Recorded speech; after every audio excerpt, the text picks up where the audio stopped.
श्री कृष्ण के कहने पर बलराम ने जरासंध को छोड़ दिया और ये जरासंध गया सज्जनों। अब इसने ब्राह्मणों की सभा बुलाई और ब्राह्मणों की सभा में ये अनुमोदन कर दिया, ये प्रस्ताव रखा कि मथुरा पर हमें विजय प्राप्त करनी है। मथुरा पर किस तरह से विजय प्राप्त की जाएगी? ब्राह्मणों ने बता दिया, अगर तुम्हें मथुरा पर विजय प्राप्त करनी है तो ब्राह्मणों की सेना को लेकर के जाओ, क्योंकि विप्रदीन सुर संत हित लीन मनुज अवतार। भगवान ने विप्रों के लिए, ब्राह्मणों के लिए, संतों के लिए, गाय के लिए अवतार लिया है। वो ब्राह्मणों पर अस्त्र नहीं उठाएगा और मथुरा पर तुम्हारी विजय हो जाएगी। सज्जनों 18वीं बार इस जरासंध ने ब्राह्मणों की सेना लेकर के मथुरा पर चढ़ाई कर दी। और जैसे इसने मथुरा पर चढ़ाई की सज्जनों, भगवान श्याम सुंदर ने देखा ब्राह्मणों की सेना मथुरा पर आ चुकी है। यज्ञोपवीत को देखा, जनेऊ को देखा, सिर पर चोटी को देखा, अस्त्र को डाल दिया और भगवान श्याम सुंदर रण छोड़ करके भाग गए। तभी से मेरे भगवान का एक नाम पड़ा, रण छोड़ भगवान। बोलिए रण छोड़ भगवान की जय। भगवान वहां से चले गए। सज्जनों ये काम कोई और नहीं कर सकता, ये काम तो युगिराज कृष्ण ही कर सकते, मेरे कृष्ण ही कर सकते। भगवान वहां से चले गए। एक प्रवर्षण नाम का गिरी है, भगवान उस पर्वत पर चढ़ गए। योग माया को आदेश दे दिया, समुद्र के बीच में एक दुर्गम किले का निर्माण कर दो।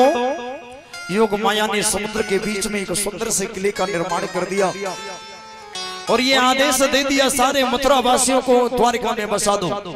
सारे मथुरा वासी द्वारिका में पहुंच गए। सज्जनों जब सारे मथुरा वासी द्वारिका में पहुंचे, इधर जब सब मथुरा वासी द्वारिका में पहुंच गए, भगवान श्याम सुंदर ने प्रवर्षण नाम के गिरी से छलांग लगा दी और भगवान कृष्ण और बलराम दोनों द्वारिका में आ गए। दोनों ही द्वारिका में आए।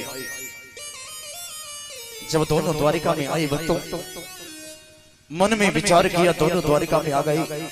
जरासंध ने मथुरा पर कब्जा कर लिया। जरासंध ने सोचा कृष्ण और बलराम इस प्रवर्तन नाम के गिरी पर होंगे, इस पर्वत पर होंगे। उस पर्वत में आग लगवा दी सज्जनों। जैसे आग लगवाई, पर्वत धू-धू करके चल गया। कृष्ण और बलराम तो आनंद के साथ में मथुरा में रह रहे। भक्तों दोनों मथुरा में आनंद के साथ में रह रहे। इधर देखा भगवान श्याम सुंदर के बड़े भैया हैं बलराम, कुमुद की पुत्री है रेवती। रेवती मैया के साथ में बड़े भैया बलराम का विवाह हुआ। इधर मेरे प्रिय भक्तों रेवती के साथ में बड़े भैया बलराम का विवाह हुआ। अब छोटे हैं भगवान कृष्ण। कृष्ण बड़े भैया बलराम के साथ में आनंद से द्वारिका में रह रहे। और जब आनंद के साथ में द्वारिका में रह रहे सज्जनों, धीरे धीरे समय गुजरा।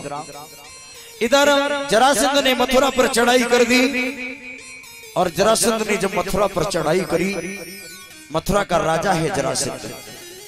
जरासंध मथुरा का राजा बन गया। जब ये जरासंध मथुरा का राजा बना, अब ये जरासंध मथुरा पर राज्य कर रहा है। भगवान श्याम सुंदर द्वारिका के राजा बने हुए हैं। भगवान तो द्वारिका के राजा है। इधर बड़े भैया बलराम रेवती मैया के साथ में द्वारिका में रह रहे। इधर देखा कुंदनपुर नाम का एक नगर है, जहाँ के राजा है महाराज भीष्मक, जिनकी पुत्री का नाम है रुक्मिणी। महाराज भीष्मक ने अपनी सभा को बुलाया, अपने सभी पुत्रों को इकट्ठा किया और ये प्रस्ताव रखा कि सभा वालों, मैं अपनी बेटी रुक्मिणी का विवाह करना चाहता हूं। क्या किसी ने कोई घर वर ढूंढा है? सारे सभा वालों ने मना कर दिया और चारों बेटों ने भी मना कर दिया। महाराज भीष्मक बोले, मैंने एक वर ढूंढा है जिसका नाम है कृष्ण, जो द्वारिका के राजा है। कहने लगे, तीन भाइयों ने समर्थन कर दिया, चौथा भाई है रुक्म सभा में खड़ा हो गया।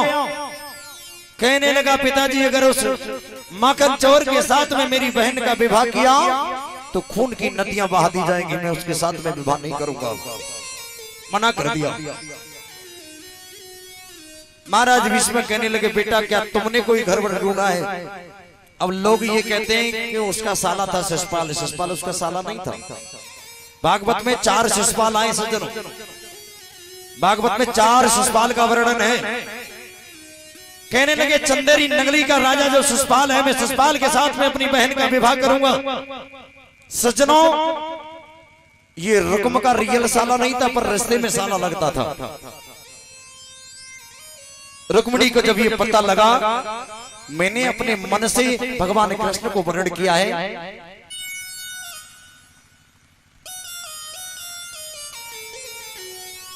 शिशुपाल के साथ में मैं अपनी बहन का विवाह करूंगा। प्रिय भक्तों, रुक्मिणी को जब ये समाचार मालूम पड़ा, रुक्मिणी चिंता में पड़ गई। मेरा भाई अनर्थ करने के लिए जा रहा है, मैंने अपने मन से भगवान कृष्ण को वर्ण किया है, मैं अपने विवाह तो कृष्ण के साथ में करूंगा।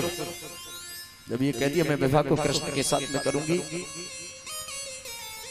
इधर मेरे प्रिय भक्तों रुक्मिणी चिंता में पड़ी हुई है। रुक्मिणी घर में बैठी हुई है, रुक्मिणी तो चिंता में पड़ी हुई है।